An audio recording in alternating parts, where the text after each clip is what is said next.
And now another life story from the past, recalled by Jim O'Hagan. Our subject today is Elisha Scott. He was one of the greatest soccer players who ever wore a pair of football boots. He was a goalkeeper extraordinaire and a manager supreme. Let's go back to the year 1892 and to the Donegal Road district of Belfast, the village area. For it was there and then that our soccer hero was born. As a young lad, Scott attended St Simon's Primary School, which only ceased to operate as a school, if memory serves me right, in the fairly recent past. He started playing football as an outfield player for the 4th Belfast Boys Brigade. One day, the story goes, and there were many stories about Scott's exploits and character, he was playing, and during a game he got so fed up with his own side's goalkeeper that he went up to his colleague and said in typical direct fashion, "Look, what's the use of us forwards keeping on scoring goals at one end if you're letting goals in at the other? Let me keep goal." Whether this story is true is open to conjecture. However, goalkeeping was undoubtedly in the family tradition, as his older brother by a number of years, Billy, who played in goal for Linfield, Everton and Leeds City, gained 25 international caps for Ireland from 1903 until 1913, in the soccer era before Elisha. After the BB, Scott kept goal for a local team, Broadway United, and turned professional for them. Late in 1912, he was signed by Liverpool Football Club. Newcastle United too were keen on him and offered Liverpool £1,000. But anyway, it was to Liverpool he went. He made his debut for Liverpool on the 1st of January 1913, and so began a career on Merseyside which was to last until 1934, only interrupted by the years of the Great War. Listeners may wonder how Walter he escaped the attention of Linfield, coming as he did from the Donegal Road era of Belfast. He did play a few times in trials, but it seems that they let him go. During the Great War he came home, and he played in goal for Belfast Celtic for I think 2 seasons, and in the process collected several medals for trophies won, including an Irish Cup winners' medal in 1918. He returned to Liverpool in 1919 and for the next 15 years became the idol of their fans. In all he played some 467 league games for the team, which was a club record down to modern times. During his stay, the club won the League First Division Championship on 2 occasions in the early 1920s.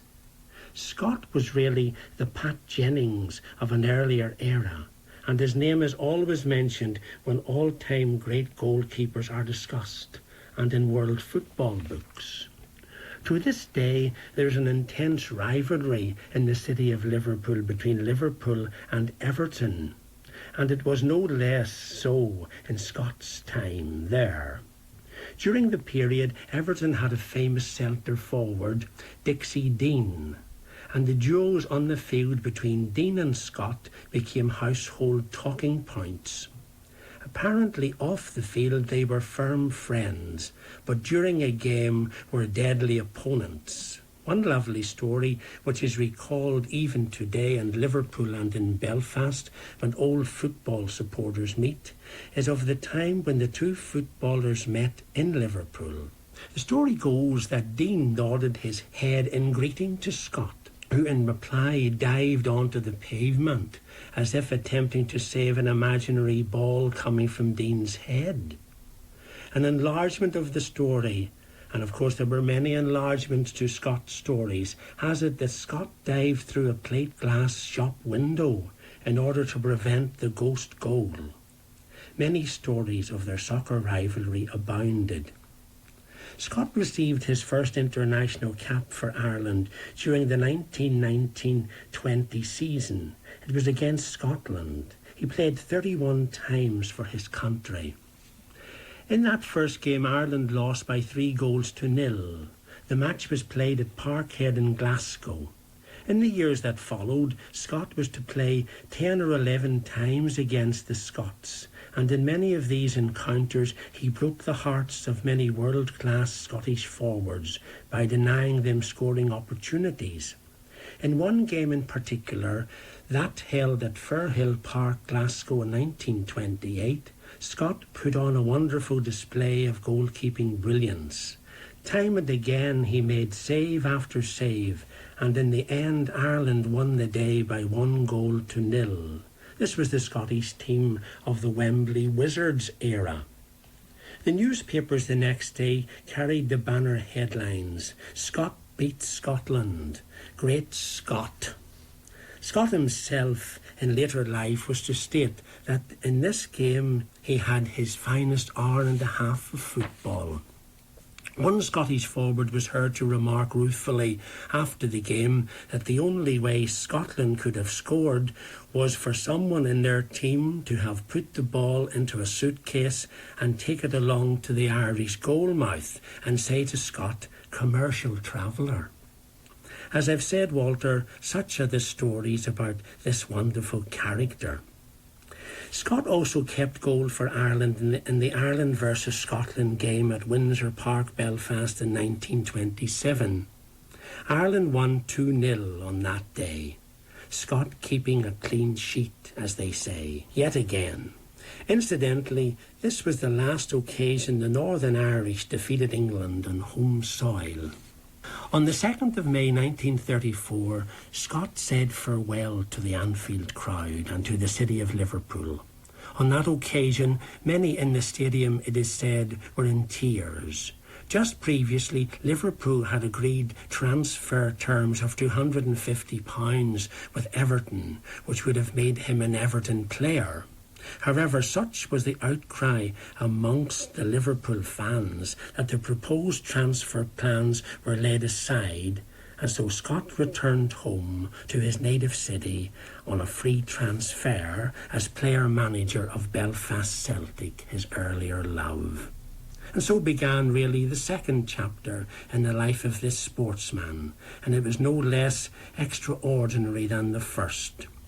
He was over 40 years of age on his return, yet he played in goal for Celtic for 2 more seasons and in the process gained 4 more international caps, his last game for Ireland being in 1936 against Wales in Belfast at Celtic Park, his beloved paradise as it was called, where the home side won by 3-2.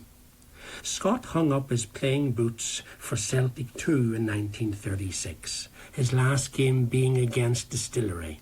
Actually, from then on until his death in 1959, Scott remained the Celtic manager, although the team played its last competitive fixture in 1949.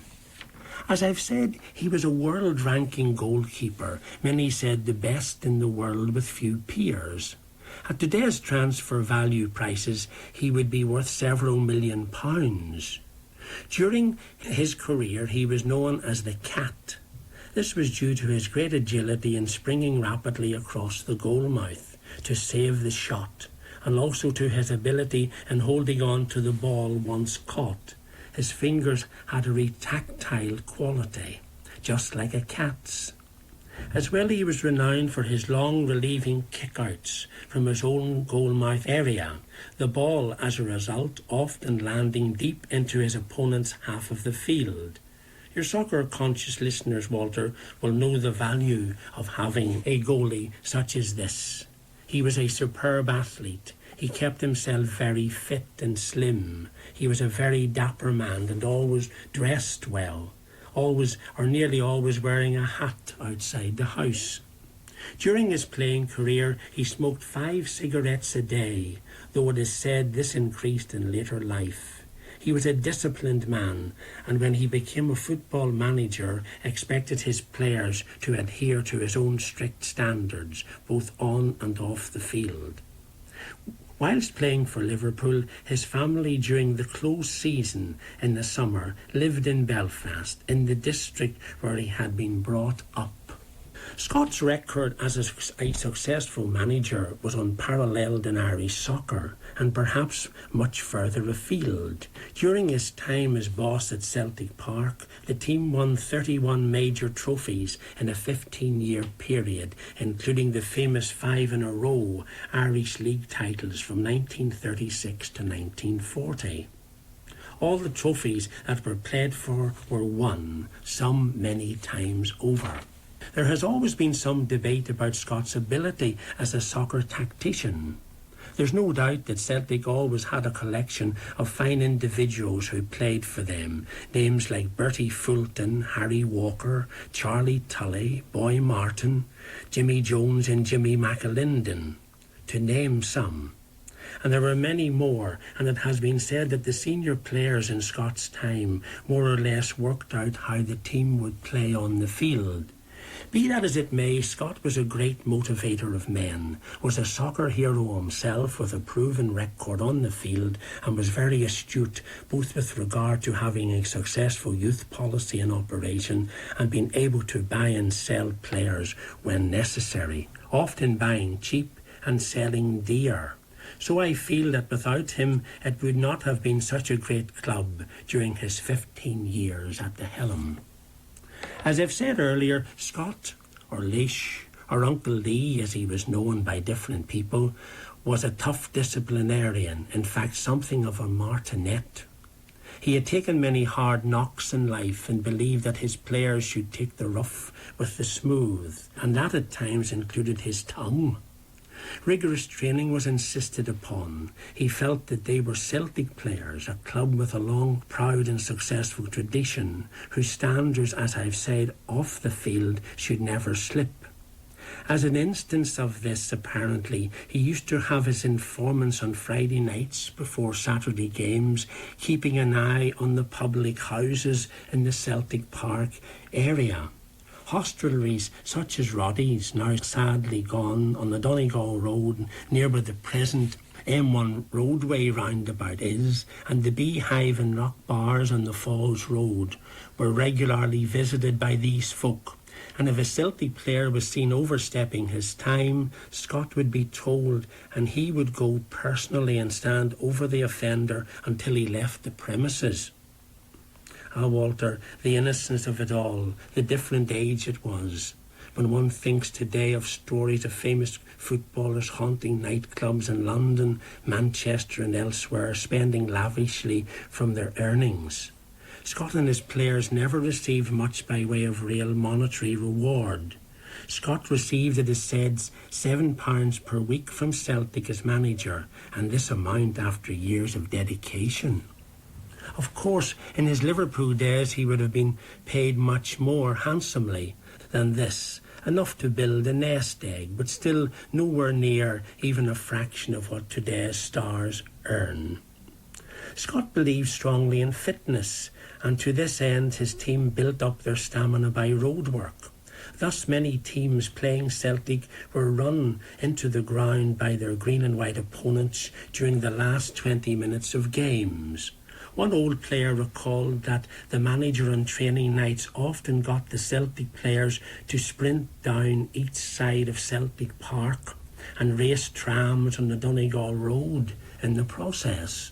Again, as in Liverpool, stories about him abound in Belfast.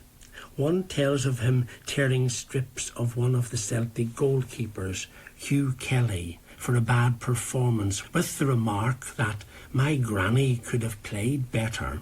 The following Thursday, after training, when Scott posted the team for the next game on the notice board, with Kelly's name as goalkeeper, some wag changed this to Scott's granny. Another story concerns Charlie Tully, the famous cheeky Charlie. It seems that Tully, in his early days at Celtic Park, was, as well as a player, a sort of groundsman during the week. All the players were part-timers, of course. Anyhow, one Monday morning, Scott asked Tully to repaint the two sets of the goal posts. Tully duly did what he was told, but said later in the day to Scott, "Mr. Scott, I painted the posts, but you know, they didn't need to be painted." To which Scott drolly replied, "Of course they didn't really need to be painted, but maybe now that they're whiter, you as a forward will be able to see them better and be more accurate in your shooting next Saturday." Some of his methods of managing the team sound rather quaint today. For instance, he never sat along the touchline or in a dugout, as many managers do nowadays. Rather, he always watched games from the doorway of the dressing room or through a window. Also, during evening training sessions, during the Second World War, when the blackout was in operation, he had club personnel posted on the perimeter of the pitch to make sure that the players were running properly and that no slouching was done. Scott kept a book in which he rated each player's performance after games. There were simply 3 grades: good, fair and poor. And it took a lot of effort on a player's part to get a good rating from him. The story is recalled of the occasion when in 1941 Peter O'Connor scored 11 goals in Celtic's 13-0 defeat of Glenavon. This, incidentally, is still, I think, a record in terms of scoring feats in first-class soccer competitions. When O'Connor walked off the park after the game, he expected Scott to warmly congratulate him. Rather, Scott said, "You had a pretty good game, but think of all the chances you missed." On at least one occasion, too, he himself wrote a letter to the club signed as if from a fan, which was critical of a certain player. Scott confronted this player and said something to the effect, "You see what your fans think of you. Now, if your fans think that of you, what do you expect me to think of you?" Yet he generally got tremendous respect from the playing staff and even great affection. It would be very wide of the mark to consider Scott as a killjoy. Oh no, whilst in many ways he could be a rather taciturn man, to his close friends he was often the life and soul of the party, going along with them to Kelly's Cellars in Bank Street in Belfast, and it is said he was a well-read man, especially of current affairs too. He enjoyed a drink or two, but never overdid it. Strangely, despite being the celebrity he was, he never encouraged close family friends or relatives to follow in his footsteps and become professional footballers. Belfast Celtic left football in the summer of 1949, in the aftermath of the infamous game between themselves and Linfield at Windsor Park on New Year's Day of that year. This game resulted in disgraceful behaviour by a section of the home supporters, which resulted in Celtic's young centre-forward Jimmy Jones having his leg broken. However, Celtic finally bowed out in a blaze of glory when they defeated Scotland's famous international side 2-0 in New York. Scotland were the British champions at the time. This was during an American tour. So even to the last, Scott had the voodoo on Scotland. For the remaining 10 years of his life, Scott continued as manager of Belfast Celtic, even though the club did not function in any league as a soccer team. Indeed, in the late 1950s, one of the leading quiz shows on national television had the question, which famous soccer club hasn't a team but has still a manager? He died on the 16th of May 1959 at the age of 66 in the Belfast City Hospital after a series of strokes. And his funeral from his home 304 Donegal Road, not far from Celtic Park, to the city cemetery bore testimony to the respect and genuine affection in which he was held by soccer people in the British Isles and worldwide. Many Linfield fans wept, it is said, at his funeral.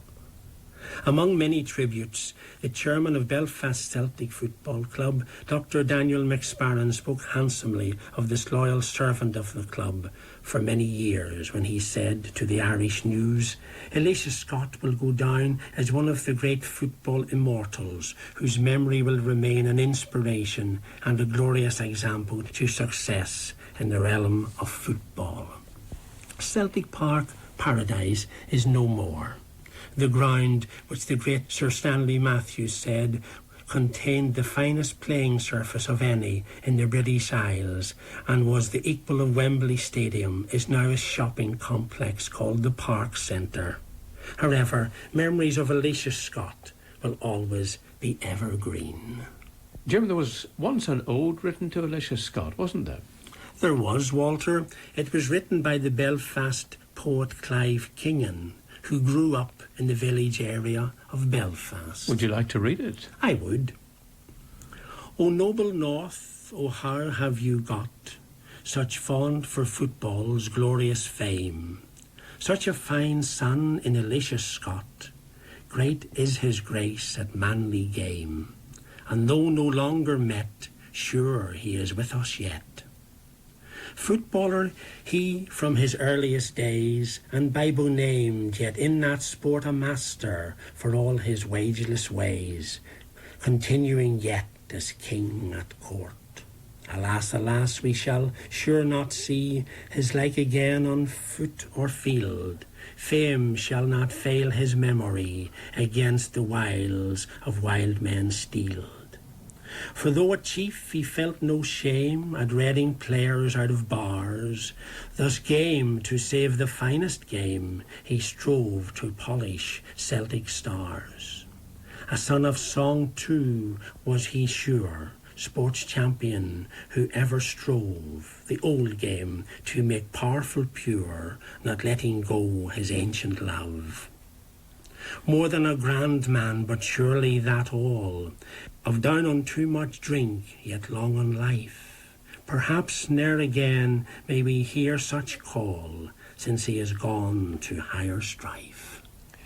Jim O'Hagan on a soccer giant of the past.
On the outside, always looking in.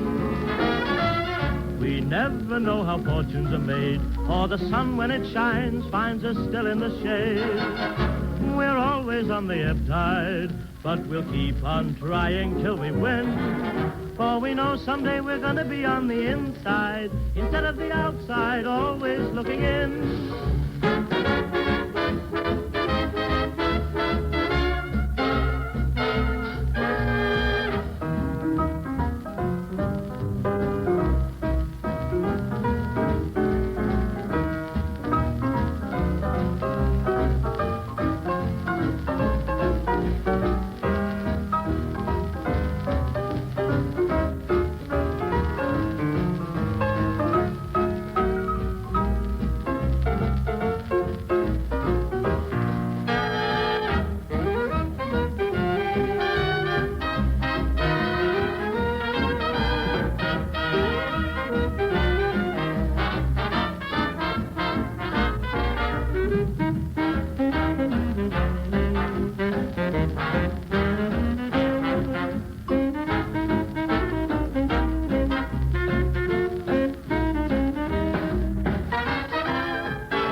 That was Bill Curry on The Outside Looking In, recorded just 2 weeks before the outbreak of World War II.